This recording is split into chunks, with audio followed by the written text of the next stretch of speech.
এটা আমারই বাড়ি, ডমকল বাবলাগোনা বাড়ি। তো এখানে মেয়ে ছিল বাড়িতে, মেয়ে রান্না করছিল।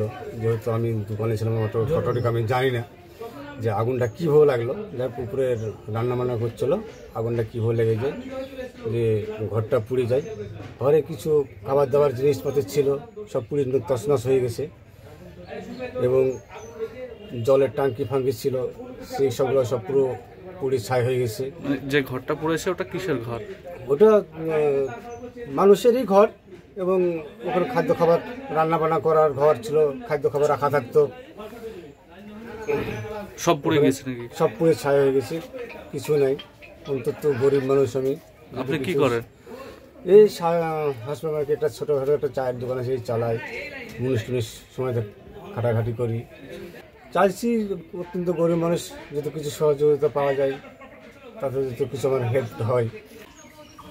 আমারই পাশের বাড়ি, আমার হসপিটাল মোড় বাবলাগোনা হসপিটালের পাশের বাড়ি, ঠিক আছে। এসে দেখছি এখানে আগুন, উপরে রান্না করছিল, রান্না করতে করতে সেই আগুন কিভাবে লেগে যায়।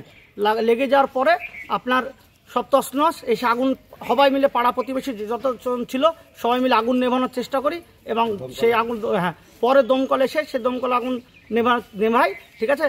এবার এই রান্নাঘরে কিছু টাকা পয়সাও ছিল, সে টাকা পয়সা শেষ। একদম গরিব মানুষ অত্যন্ত, ঠিক আছে। যদি কিছু হয় দেখাতে সরকারের পক্ষে সাহায্যের জন্য আমি আবেদন করছি। আগুনটা উপরে রান্না করছিল, রান্না করতে করতে কিভাবে বাচ্চা ছেলেটা আগুন চলে আসে, তারপর আগুনটা লেগে যায়।